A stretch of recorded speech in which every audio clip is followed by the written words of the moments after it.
Eh, Bienvenidos a la sesión especial de teoría de singularidades del quinto encuentro de la Sociedad Matemática Mexicana y la Real Sociedad Matemática Española, que se celebra del 14 al 18 de junio del 2021.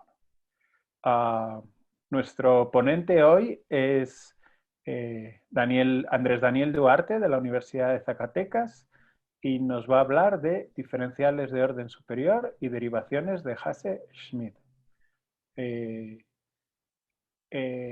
Daniel, cuando quieras puedes compartir tu presentación y comenzar con tu charla. Muchas gracias. Okay, muy bien, Manuel, pues muchas gracias por la presentación. Gracias también a los coordinadores por la invitación para participar en esta sesión. Y pues antes de empezar, pues quisiera unirme al homenaje que se le está rindiendo a nuestro gran amigo Roberto Callejas, que pues tristemente se nos fue y pues, es alguien a quien ya extrañamos. Uh, entonces, bueno, voy a compartir mi pantalla. Okay. Ok, entonces, este trabajo, ¿sí? El trabajo que voy a presentar es un trabajo en proceso, ¿sí? Y en colaboración con Paul Barajas, de aquí de la Universidad de Zacatecas. Y en este trabajo tratamos de extender algunos resultados recientes de Tommaso de Fernex y Roy Docampo sobre explosiones de Nash y espacios de jets. ¿Okay? Entonces, vamos a empezar recordando el resultado concreto del que quiero hablar. ¿Sí? Entonces, esta primera parte es más bien como una motivación, ¿sí? Para la pregunta concreta que nos interesa estudiar. ¿Sí? Entonces, esta parte va a pasar un poco rápido, no voy a dar muchos detalles, no voy a dar las definiciones tampoco, porque casi nada de esto se va a usar después, ¿sí? Solo es la motivación. Entonces, empezamos, ¿sí? Vamos a construir un diagrama, ¿sí? Que empieza aquí abajo, ¿sí? Entonces, aquí tenemos X, lo anotamos como X a una variedad, y Nash de X, su explosión de Nash. ¿Sí? Entonces, a este morfismo, como a cualquier morfismo entre esquemas, le podemos asociar un morfismo entre los espacios de jets, ¿sí? Que denotamos de esta manera. ¿Sí? Entonces, tenemos un morfismo de X, su explosión de Nash, y el morfismo inducido en los jets. Ahora, es bien sabido, ¿sí? Que propiedades que puede tener este morfismo no necesariamente pasan al morfismo inducido entre los jets. Por ejemplo, este es un morfismo proyectivo, este de acá no necesariamente lo es. ¿Sí? Entonces, surge una pregunta natural, ¿sí? ¿Cómo proyectivizar este morfismo? Es decir, encontrar otro morfismo que sí sea proyectivo y que factorice a este, ¿sí? La respuesta natural sería considerar la explosión de Nash del espacio de jets, ¿sí? De la variedad. Entonces la pregunta sería, esta es una explosión, así que es proyectivo, entonces la pregunta sería si existe un morfismo en esta dirección que haga conmutar este diagrama. ¿Sí? Entonces, esta pregunta la estudiaron de Fernex Docampo y contestan afirmativamente. ¿Sí? Efectivamente, existe este morfismo. Aquí estoy asumiendo que este espacio es irreducible, ¿sí? Para simplificar un poco la exposición. ¿Okay? Entonces, tenemos este resultado. Ahora, para demostrar esto, ellos no lo hacen de manera directa, ¿sí? No construyen este morfismo aquí directamente, sino que lo hacen de manera indirecta, ¿sí? Entonces, la prueba se divide en dos partes que expongo enseguida, ¿sí? Entonces, primero vamos a asumir que la variedad en cuestión es afín, ¿sí? Entonces, X es el spec de una álgebra. Y en este caso, el espacio de jets es el spec del álgebra Hash-Schmidt asociada a este anillo. ¿Sí? Ahora, para construir, ¿sí? este morfismo, ¿sí? Vamos a proceder como sigue. Primero, al anillo A, pues le podemos asociar su módulo de diferenciales. ¿Sí? Con este módulo podemos construir otro módulo asociado al álgebra Hash-Schmidt, que es el siguiente. ¿sí? Consideramos este tensor de omega 1 con los jets, ¿sí? De orden n sobre esta álgebra.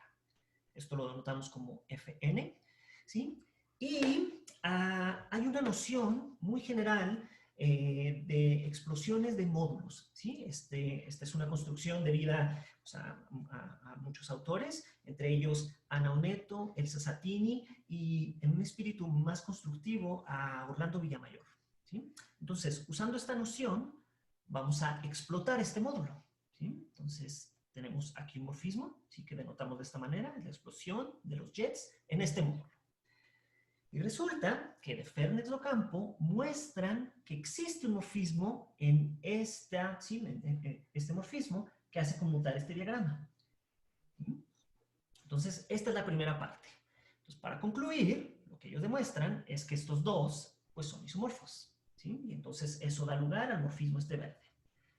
Ahora, para demostrar que estos son isomorfos, esta es otra parte de la prueba. En esta noción de explosiones de módulos, la explosión de Nash corresponde con la explosión del módulo de diferenciales de Kähler del espacio de jets, o, en este caso, del álgebra Hashmith. Entonces, para demostrar que estas explosiones son isomorfas, ellos demuestran que los módulos que están explotando son isomorfos. Entonces, el teorema que completa la prueba es el siguiente, ¿sí? El tensor que puse hace un momento es isomorfo, así como Hashmith módulo, al módulo de diferenciales de Kähler del álgebra Hashmith, ¿sí? Entonces, como los módulos que están explotando son isomorfos, volvemos al diagrama, las explosiones son isomorfas, ¿sí? Y estas son las dos partes de la prueba. Ahora bien, hay una noción muy cercana a las explosiones de Nash que las generaliza, ¿sí? Que es llamada la explosión de Nash de orden M, y fue definida por Takehiko Yasuda, ¿sí? Entonces, yo quisiera hacerme la misma pregunta, ¿sí? De todo lo que discutí aquí para esas explosiones. Entonces, convertimos este diagrama en orden M, ahí está, y misma situación. Empiezo con una variedad, hago su explosión de Nash de orden M, esto induce un morfismo entre los espacios de jets que pierde propiedades, deja de ser proyectivo en general. Entonces, busco un morfismo que lo proyectivice. La respuesta natural sería la explosión de Nash de orden M del espacio de jets. Nuevamente, la pregunta es si existe este morfismo. Entonces, vamos a seguir el camino de Fernet-Ocampo. Volvemos al caso afín, consideramos el módulo de diferenciales de orden superior, este va a aparecer después, ¿sí? Con él construimos este tensor, ¿sí? Y usando aquella noción de explosiones de módulos, construimos esta explosión.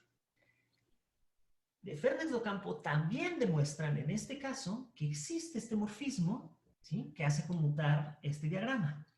Entonces, siguiendo la estrategia de Fernet-Ocampo, la mitad del trabajo ya está hecha, ¿sí? Ya tenemos el morfismo, ¿sí? Este diagrama azul. Entonces, si queremos seguir su camino, ¿sí? Tendríamos que probar que estos dos son isomorfos, ¿sí? Entonces, esta sería la segunda parte y es la pregunta, ¿sí? Si estos dos son isomorfos. ¿Sí? ¿Seguimos, Manuel? Sí, sí, ok.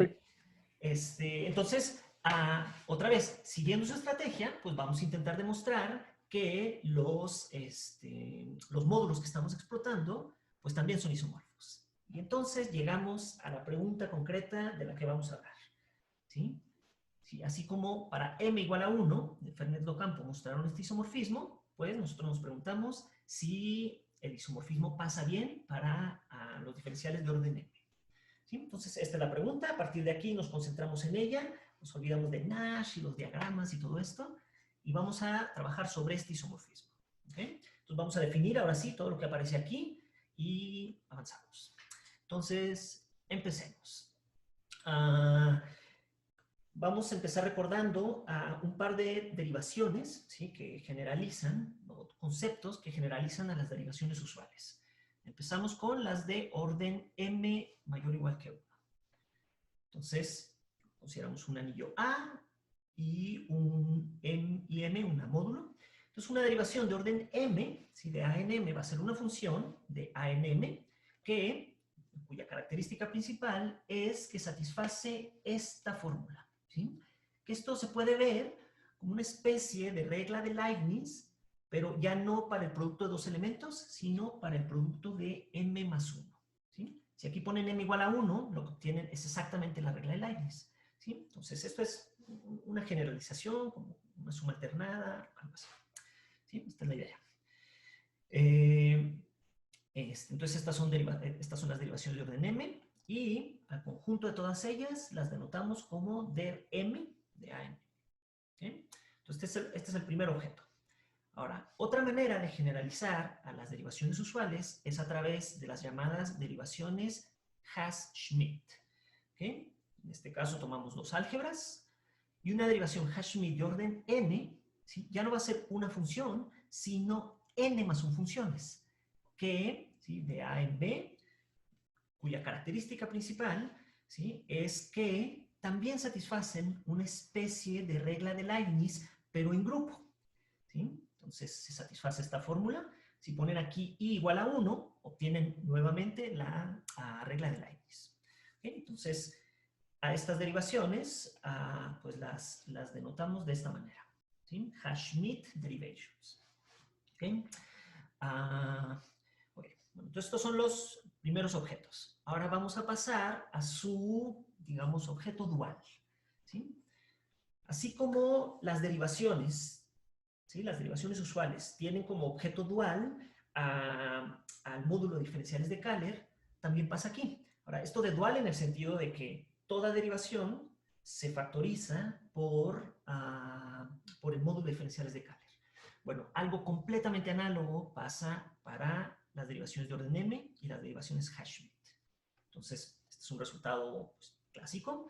¿Sí? Existen una módulo omega m, una derivación de orden m, que llamamos derivación universal, una álgebra Hash-Schmidt y una derivación Hash-Schmidt que también llamamos universal, ¿sí? Que satisfacen exactamente lo mismo que omega 1. ¿Sí? Toda derivación de orden m, ¿sí? Aquellas que satisfacen esta fórmula grande, se factoriza por el omega m, ¿sí? Por este módulo de diferenciales de orden m. Toda derivación Hash-Schmidt se factoriza por el álgebra Hash-Schmidt. ¿Sí? Entonces, estos son los objetos que aparecen en el isomorfismo que queremos estudiar. ¿Sí? Ahora, antes de pasar a esa discusión, quisiera hablar un poco de algunos resultados que hemos obtenido con algunos colaboradores o otros colegas sobre qué tanto se parece omega 1 con omega m. ¿Sí? Entonces, ya vimos que satisface la misma propiedad universal, ¿qué tanto más se parece? ¿Sí? Entonces, vamos a compararlos. ¿Sí? Voy a hacer aquí un breve resumen de algunos resultados que hemos obtenido, que muestran que de hecho se parecen mucho. ¿Sí? Comparten muchas de las propiedades básicas que tiene omega 1. ¿Sí? Por ejemplo, resultado clásico, ¿no? Si estamos trabajando con álgebras finitamente generadas, entonces omega 1 tiene una presentación dada por la matriz jacobiana. En este caso pasa algo del estilo. Tenemos una matriz jacobiana de orden m y también da una presentación para omega m. ¿Sí? Este es un resultado que obtuve con mi estudiante Paul Barajas y al mismo tiempo e independientemente fue demostrado por Holger Brenner, Jack Jeffries y Luis Núñez Betancourt. Otro resultado clásico es que omega 1 detecta la no singularidad de puntos de una variedad algebraica. ¿Sí? Este resultado también pasa ¿no? de manera análoga a omega m. ¿Sí? Se puede demostrar que omega m es libre si solo si el anillo en cuestión es regular. Esto nosotros lo demostramos para hipersuperficies y ellos, que son algebristas profesionales, ¿no? lo demostraron en general. ¿Sí? Entonces, también tenemos esta propiedad. Y la lista sigue. ¿Sí? Hay unos resultados de Liebman, Suzuki, que muestran que en el caso de intersecciones completas, omega 1 detecta regularidad en codimensión dada, ¿sí? De intersecciones completas. En colaboración con Hernán de Alba, también de Zacatecas, mostramos que el resultado pasa, ¿no? Así tal cual, para hipersuperficies. ¿Sí? Y la lista sigue. ¿Sí? Entonces, como vemos, hay muchas propiedades básicas que los dos comparten. Entonces, con estos antecedentes y con esta experiencia que teníamos, nos lanzamos a la pregunta bien convencidos de que aquí tenemos una propiedad del omega 1, seguro pasa al omega n, ¿sí? Pues aquí, para no crear ya mucho suspenso, ¿sí? La pregunta resultó ser espectacularmente falsa, ¿sí? No solo encontramos un contraejemplo, ¿sí?, a este isomorfismo, sino que de alguna manera podemos mostrar que todo ejemplo es un contraejemplo, ¿sí? Esto va a ser más preciso hacia el final. Y pues, ¿qué les puedo decir, no? Con los antecedentes que teníamos, pensamos que esto iba a ser cierto, ¿no? Y nos lanzamos a la pregunta muy confiados, ¿no? Y bueno, el resto de la plática pues, se va a tratar de presentar todas las obstrucciones, ¿sí?, que nos fuimos encontrando en el camino para que este isomorfismo sea cierto, ¿sí? Entonces, hacia allá va. Y al final, pues ya daré el contraejemplo y las consecuencias, ¿sí? Entonces, vamos a, ¿sí?, nuestro primer intento, digamos, el intento natural, pues es, vamos a ver cómo lo hicieron de Fernet do Campo y con un poco de suerte, una prueba parecida funciona. Bueno, el paso clave, ¿no?, de Fernet do Campo, ¿sí?, para el isomorfismo acá arriba, ¿sí?, este asunto de pasar el hash Schmidt, quitarlo de aquí y pasarlo acá a los jets, ¿sí? El paso clave para lograr este paso es este isomorfismo, ¿sí? Aquí tenemos el hash Schmidt de un lado y pasa, ¿no?, hacia el otro con un tensor, ¿sí? Entonces aquí está la clave. A partir de aquí solo es combinar este resultado con propiedades de omega 1, con propiedades de hash Schmidt, y se llega al isomorfismo aquel, ¿sí? Entonces, para demostrar hay un ingrediente clave. La herramienta clave es la noción de extensión trivial, ¿sí? ¿Qué significaba esto? Es la suma directa del módulo con el anillo, ¿sí?, en la que definimos este producto, ¿sí? Multiplicamos las primeras entradas, porque ese es un anillo, y en la segunda entrada hacemos esta suma producto, ¿sí?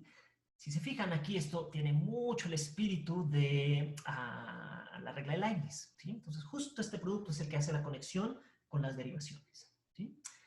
Entonces, esta es la herramienta clave para este isomorfismo.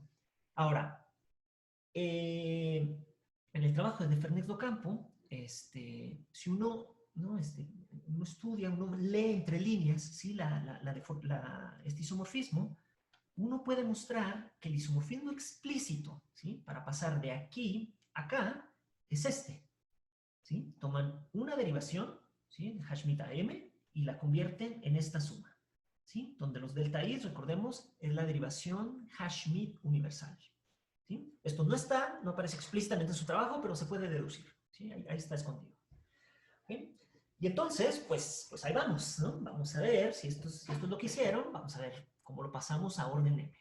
Y entonces, los intentos fallidos, ¿sí? El primero es que simplemente no existe una noción de extensión trivial de orden m apropiada, ¿sí? Si buscan en la literatura, sí hay el concepto de extensión trivial de orden n, pero no generaliza las extensiones triviales usuales de la manera que se necesita para este problema, ¿sí? Tiene otro tipo de propiedades, ¿sí? Pero las propiedades específicas que necesitamos no las cumple esa que existe, ¿no? Entonces, pues, intentamos definir una, nunca lo logramos, ¿sí? Y ahora, a posteriori, ¿sí?, como ya sabemos que hay contraejemplo, uno podría deducir que no hay una noción de extensión trivial de orden m con esas propiedades, porque si lo hubiera, pues, probablemente el isomorfismo sería cierto, que ya sabemos que no es el caso, ¿sí? Entonces, este fue el primer problema. Bueno, no pasa nada, vamos a saltarnos ese paso y nos vamos al isomorfismo explícito, que era ¿sí? Una derivación, lo convertimos en esta suma, ¿sí? Entonces hay que ver, ¿no? Ponemos m por todas partes y hay que intentar probar que esto de veras es al menos una función entre estos módulos. Y efectivamente lo es, ¿sí? Si toman una derivación de orden m, es decir, aquellas que satisfacen esta fórmula, ¿no?, muy grande, y la transforman en esto, efectivamente les da una derivación de orden m en el otro conjunto, ¿sí? Entonces, esto está bien definido. Entonces, ya muy contentos, pues nos pusimos a demostrar, intentar demostrar que era biyectiva. Pues ahí, semanas de trabajo, no lo logramos, hasta que finalmente logramos demostrar, encontrar un ejemplo, ¿sí? Que para toda n y toda m mayor que 1, esta función no es inyectiva, ¿sí? Entonces, tenemos la función, pero simplemente no es un isomorfismo.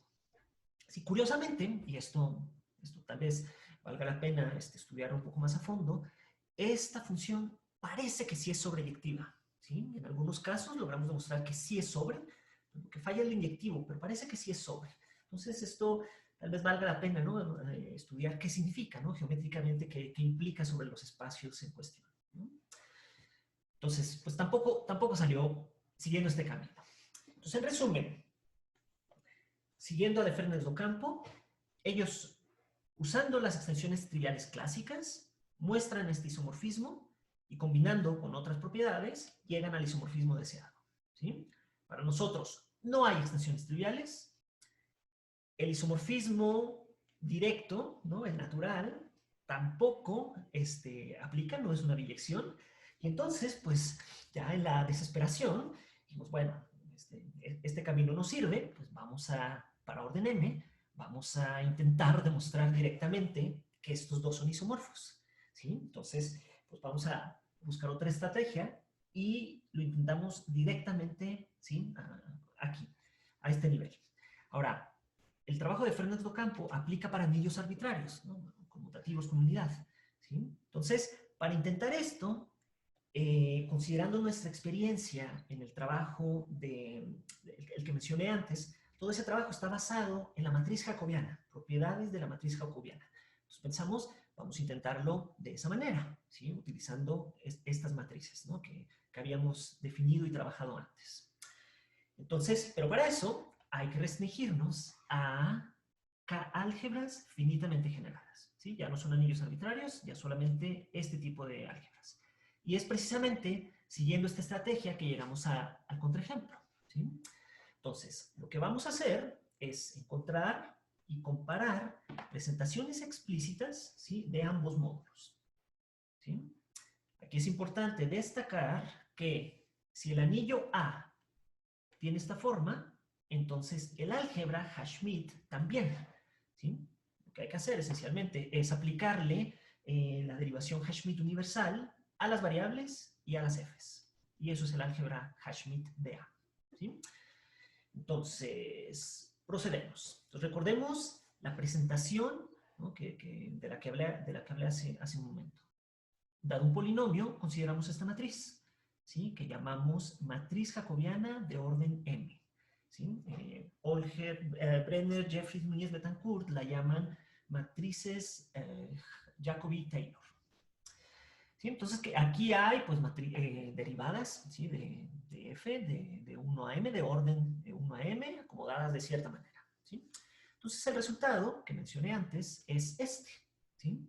Si consideran, ¿sí? Este anillo, entonces, una presentación para omega m está dada por esta matriz jacobiana de orden m, ¿sí? Entonces, en particular, tenemos una presentación para omega m del álgebra Hashmid, porque también es un cociente de un anillo de polínomos, ¿sí? Entonces, de los dos módulos que estamos tratando de comparar, ya tenemos la presentación de uno, nos falta la del tensor, ¿sí?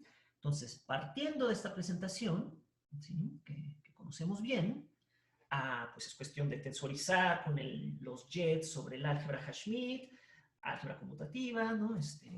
Ver cómo se comportan todas las estructuras que están en juego, de álgebra, de anillo, de módulo, y uno puede obtener que hay una matriz, ¿sí? Que se puede describir explícitamente y depende de la matriz jacobiana, ¿sí? Que da una presentación, ¿sí? Entonces, ya tenemos los dos módulos que queríamos estudiar, ¿sí? Con presentaciones explícitas.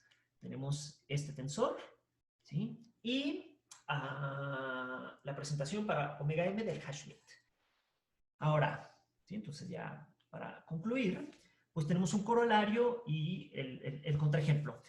Naturalmente, ¿sí? Estábamos tratando de mostrar aquel isomorfismo, el de Fernet-Ocampo, para toda M. ¿Sí? Entonces, si era una nueva estrategia, en particular íbamos a tener que redemostrar el caso M igual a 1. Efectivamente, ¿sí? Estudiando estas presentaciones, uno puede demostrar que recuperar el isomorfismo de Fernet-Ocampo, ¿sí? que era esperado, ¿no? Aquí debo decir que esto también aparece en el trabajo de Fernet-Ocampo, pero como en otro orden, ¿no? Ellos primero establecen el isomorfismo y a partir de él trabajan con presentaciones en el caso de álgebras finitamente generadas, ¿sí? Lo de nosotros es pues al revés, ¿no? Primero la presentación y esa implica el isomorfismo, ¿sí? Las ideas son las mismas, pero en otro orden. Y finalmente, pues el contraejemplo, ¿no? Que es, tengo que decirlo, decepcionantemente simple, ¿no?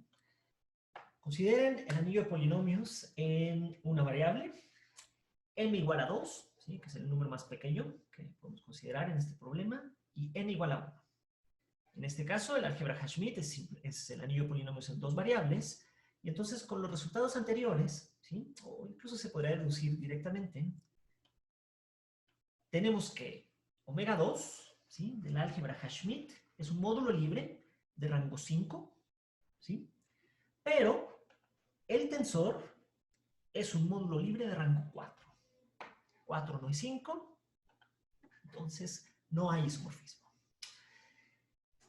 Ahora, aquí de entrada uno puede pensar, a ver, en la pregunta original estábamos comparando las explosiones de Nash con, no, las explosiones de Nash tienen que ver con espacios tangentes, ¿sí? Entonces, es natural esperarse que haya una relación con los jets de orden 1, ¿sí? Entonces, lo interesante, ¿no?, del trabajo de Fernet-Ocampo es que ellos encuentran una relación con los jets de todos los órdenes, ¿sí? Ahora, para m igual a 2, el Nash de orden 2 trabaja con vecindades infinitesimales de orden 2. Entonces, no está claro que exista una relación con los jets de orden 1. ¿Sí? Entonces, tal vez una pregunta más razonable es comparar con los jets de orden 2 en adelante. ¿Sí?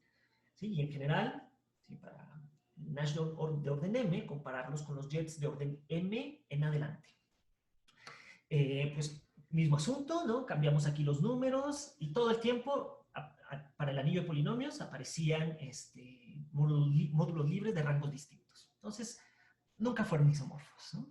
Entonces, trabajando un poco más, ¿no? Estudiando propiedades extras de este tensor, uno puede demostrar que simplemente el isomorfismo esperado nunca es cierto, ¿sí? Si suponemos que el álgebra Hashmit es un dominio entero, ¿sí? Necesitamos esta hipótesis, entonces el isomorfismo esperado solamente se cumple para m igual a 1, ¿sí? Por supuesto, m igual a 1 es de Fernet-Ocampo, entonces lo que podemos mostrar es que esto simplemente no se extiende siempre que Hashmit sea un dominio entero, ¿no? Entonces, pues ni hablar, ¿no? Entonces, esto muestra entonces que la pregunta, ¿sí?, aquella de si la explosión de Nash de orden m factoriza al morfismo inducido en los jets, esa pregunta, si acaso es cierta, pues no se va a poder demostrar siguiendo el mismo camino que de Fernet-Ocampo, ¿sí? Porque un elemento clave era el isomorfismo, que ya sabemos que no es cierto prácticamente nunca, ¿no? Y bueno, pues a partir de aquí, como no tenemos, ¿sí?, la factorización como deseada, pues entonces trabajamos, ¿sí?, con el morfismo que sí factoriza, la primera parte del trabajo de Fernet-Ocampo. Ese morfismo sí factoriza, entonces, pues estamos estudiando sus propiedades, ¿no? Qué tanto se parece a la explosión de Nash de orden m, ¿sí? Podemos probar algunas propiedades que tienen, o que comparte con el Nash de orden m. Gracias a la presentación podemos dar algunos resultados de tipo homológico sobre estos tensores y otras consecuencias, ¿sí?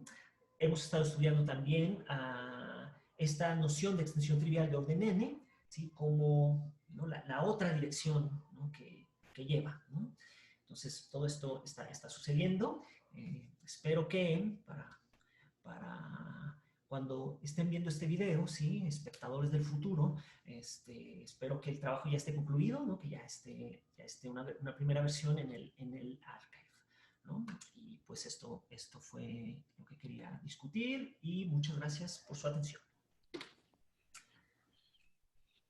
Muy bien, muchas gracias, Daniel, por esta charla tan interesante. Y bueno, yo me gustaría quizá hacerte, bueno, un par de preguntas, aunque reconociendo humildemente que no soy experto en el tema, entonces a lo mejor no son muy interesantes mis preguntas. Pero bueno, si yo no estoy confundido, creo que hay otra demostración, Chiu y Narváez Macarró han dado otra demostración de los resultados de Fernes y de Ocampo, ¿no? Entonces la pregunta es, todos estos fallos a generalizaciones de orden superior que habéis encontrado, ¿los habéis examinado desde el punto de vista de Chiu y de Narváez Macarró? No, no, o sea, si conocemos el trabajo, ¿no? Nos enteramos hace poco. De hecho, nos asustamos porque pensamos por un momento que el título es muy parecido. Ya lo hemos sabido ellos, ¿no? Pero no, o sea, no lo hemos analizado, ¿no? Pero me parece que no, ¿no? Otra vez es trabajar siempre con orden 1, ¿no? Con el orden, con los omegas 1. Entonces, no conozco bien el trabajo, ¿eh? Claro, no, pero me refiero que a lo mejor pues con los ejemplos que tenéis y las cosas que habéis visto que no funcionan, pues podéis decir algo de este tipo de derivadas, o sea, esta noción de Riebenbein, ¿no? Que es lo que usan ellos, ¿no? Entonces Sí, a lo mejor podéis, bueno, no sé. es verdad, es trabajo pendiente, ¿no? Y otra pregunta que ha habido un momento que creo que has dicho algo al respecto, pero que era cuando estabas diciendo que tratabais de probar que esa generalización de la expresión del isomorfismo que utilizaban ellos, pues vosotros estuvisteis intentando probar que era inyectiva y no, pero que sí que era sobreyectiva en muchos casos o tal, ¿no? Entonces, o sea, ahí estabas preguntando, o sea, la pregunta es, ahí has mencionado un poco, ¿no? O sea, ¿habéis examinado qué consecuencias geométricas pueden tener estas cosas para las estructuras del espacio de arcos, ¿no? Porque al final entiendo que esa es la motivación que está detrás de todos estos trabajos de Fernes, de Ocampo y vuestros, ¿no? Entender mejor la estructura del espacio de arcos. Sí, ahí tengo varios comentarios, ¿no? Primero, todo lo que estamos diciendo, ¿sí? Todos estos isomorfismos fallidos, ¿no? Estos no isomorfismos, logramos, ¿no? Mostrar que no son isomorfismos comparando rangos. Entonces, aquí estamos usando que estamos en los jets. Entonces, estos mismos argumentos no van a funcionar para el espacio de arcos, ¿no? Porque pues, todo va a ser de rangos infinitos. ¿Sí? Entonces, ahí no sabemos, ¿no? No sabemos si de veras hay ese isomorfismo, ¿no? Pero ahí la misma prueba de Fernández Ocampo es un poco distinta, ¿no? No trabajan con el módulo de Jet sobre el álgebra Schmidt, sino con un módulo como dual. Entonces ahí habría que reconsiderar varias partes de nuestro trabajo en ese contexto. Entonces, eso está pendiente. Ahora, de la parte geométrica, de Fernández Ocampo dan una interpretación geométrica de este paso clave, el de las derivaciones. O sea, está claro que una derivación, ¿no? Da lugar si las derivaciones, a ver cómo era, las derivaciones dan lugares a vectores tangentes en el espacio de jets, ¿no? En el que estés trabajando. Luego, el isomorfismo, ellos dicen, estos vectores corresponden a campos vectoriales, ¿sí? En la variedad original, ¿no? Alrededor de un punto. ¿Sí? Entonces hay una comparación entre tangentes en el espacio de jets y campos vectoriales en la variedad original. Y entonces la pregunta siguiente es, ¿qué significa en términos geométricos una derivación de orden 2? ¿No? Ya no podemos hablar de vectores tangentes, ¿no? ¿Qué sería vector tangente de orden 2? Eso no está claro, ¿no? Menos aún, ¿no? La proyección a la variedad original ¿qué es un campo vectorial de orden 2? ¿No? Estas son preguntas que tenemos pendientes, ¿no? Ya de trabajos anteriores, ¿no? En algún momento con Arturo Giles, en otro trabajo, estuvimos tratando de darle sentido, ¿no? A estas nociones. ¿Qué sería un tangente de orden 2? ¿No? Sería, estas vecindades infinitesimales ya no están en el mismo espacio afín donde vive la variedad, entonces tratamos de tomar como productos cartesianos, ver si los nuevos vectores, ¿no?, son tangentes a una nueva variedad. No está clara para nada la interpretación geométrica. O sea, en caso de m igual a 1, ¿no?, de Fresnel-Ocampo lo establecen muy bien, tangentes contra campos vectoriales, ¿no? Solo estos conceptos, ¿qué significan en orden n? No lo tenemos nada claro, ¿no? Ok, entiendo. Sí, bueno, son cuestiones profundas, ¿no? Sí, Muy sí. bien, pues bueno, yo no tengo más preguntas por el momento. Muchas gracias, Daniel, de nuevo por tu charla, por tus respuestas. Y bueno, pues te emplazamos y empezamos a los demás espectadores y a participantes a la sesión que habrá de manera virtual, pero en vivo, el día jueves 17 de junio del 2021, en horario de 12 del mediodía en Ciudad de México y 7 de la tarde en hora peninsular, de la península ibérica, una hora menos en Canarias, ¿no?